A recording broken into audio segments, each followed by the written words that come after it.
Welcome back to my channel.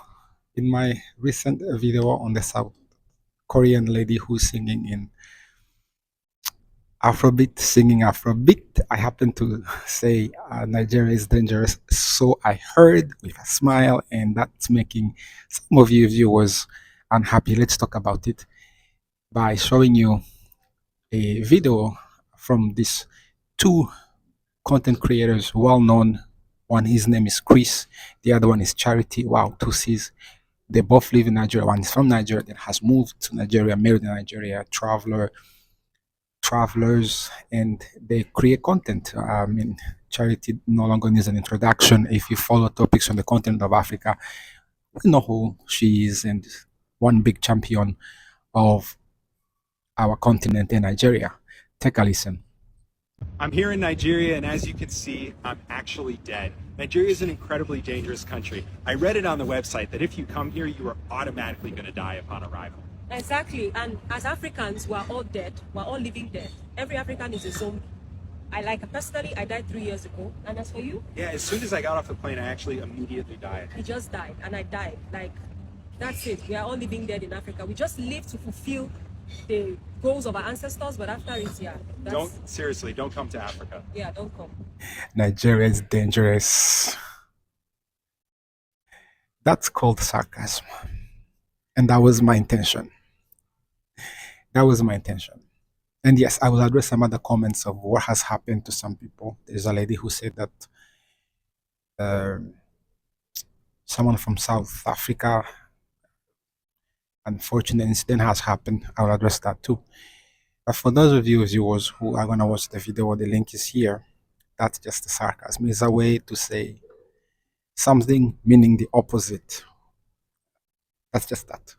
If I believe that the continent of Africa and Nigeria is again, when we say this, take it with a grain of salt, okay? It's dangerous. I will not be on this channel. I will not have built my travel platform. If you go and Google me, I am one of the biggest champion of people traveling to the continent of Africa, not just in some specific places, but no, don't just go and do the tourist thing. I'm a big champion of discovering authentic experiences of our beautiful content. I don't have to live in Africa. I live in the diaspora. Full disclosure, I am from Rwanda. I travel to Rwanda quite often. When the situation allows for it, I will travel. I will come to Nigeria. I actually have been invited many times to come and so yeah, stay tuned. Not just Nigeria. I would like to visit the Western Africa. So it's my goal soon. West Africa, many countries. I'm also francophone, so I can't wait to go to Cote d'Ivoire and Senegal, but also visit Southern Africa. I'm coming. Until then, this channel, and if my message resonates with you, the goal of this channel is to bring the global African diaspora together through constructive criticism, and let's just talk about what makes us great, and while staying away from the political sphere. That's not the intent. I will talk about the social aspect. I will talk about entrepreneurship, empowering us as a global African diaspora, wherever you are in the world. So hey, don't hesitate to just hit that subscribe, support this channel so we can grow. Thank you for watching. Thank you for subscribing for those who have. And my statistics shows that most of you watch, but you don't subscribe. So please take that moment and subscribe. It's free to subscribe. I once had a friend from Germany who said to me that, you know what's wrong with you, African? You are emotional. Take that with a grain of salt. But yes, we can be emotional. I can see what he meant. He's a friend. Was he being mean? No, but he was being real based on what he has seen.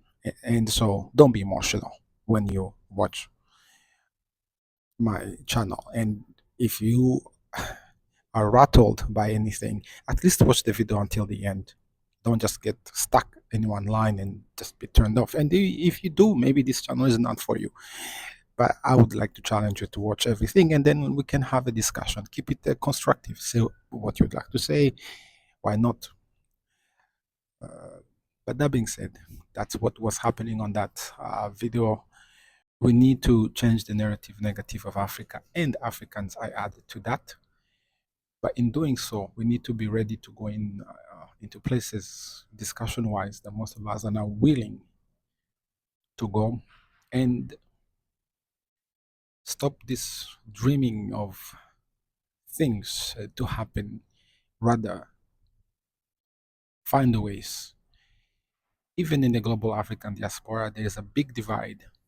Africans don't love each other. We don't. And we need to do a great amount of work toward that. We need to fix that. We cannot fight. I live in Canada, and I know this for a fact because I've lived in many provinces. I've lived in Nova Scotia, I've lived in New Brunswick, I've lived in Quebec, I've lived in Ontario, different cities, and now I'm in British Columbia. So even in British Columbia,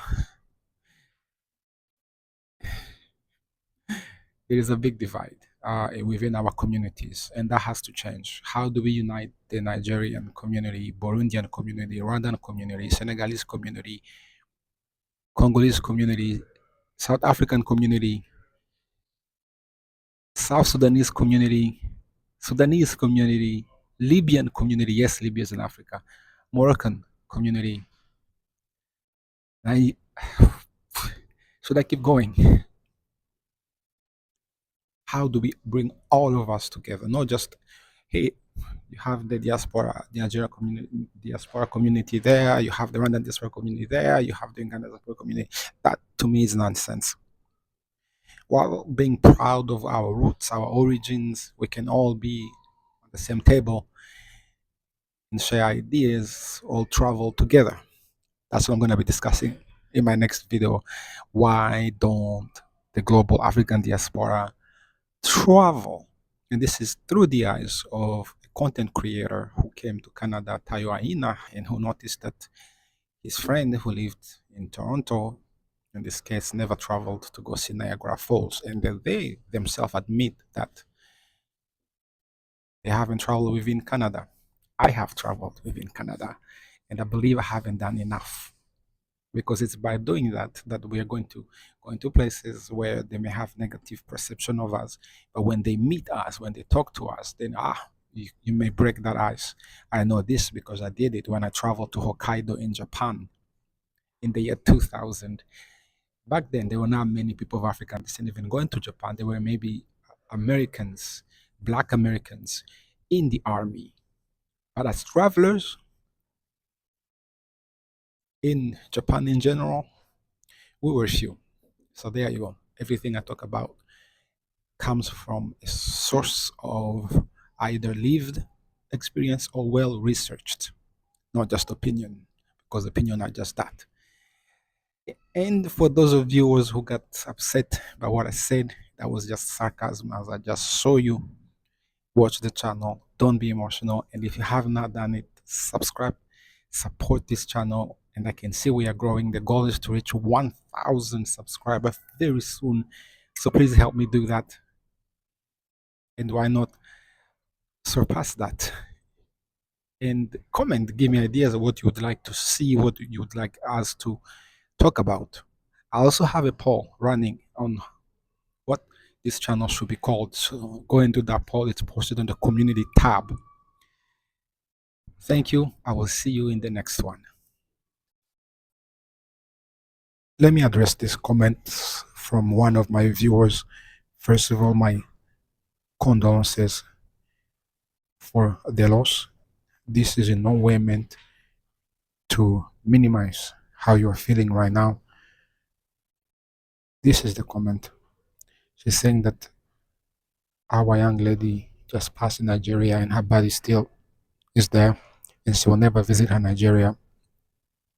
Everyone draws their conclusion, but the one thing I would like to point out is that what we see commonly when an incident such as this unfortunate one happens to any country in the continent of Africa, it's magnified. No one place is 100% safe. As I speak right now, I reside in Vancouver, not so far from here. Someone was killed, stabbed, and the police came and they shot the perpetrator. It's common that people get stabbed in Vancouver, Canada. However, because it's Vancouver, Canada, this type of incident, even if they make it in the news, it's almost like sideline. I am aware of the Boko Haram situation in the northern Nigeria, but Nigeria is a big country. I don't think these situations are what Nigeria is all about. There is more to Nigeria. There's more to the whole country, to the city. And while I don't reside there, I tend to follow. I have friends. In fact, one of them just returned from Nigeria not so long ago. Again, these situations are very unfortunate. However, our goal for us who have embraced the positive Africa is to say, let's be real. Let's not let the negative narrative of Africa be amplified. And we Africans should also be speaking about that. I hope your situation is solved soon. And again, my condolences.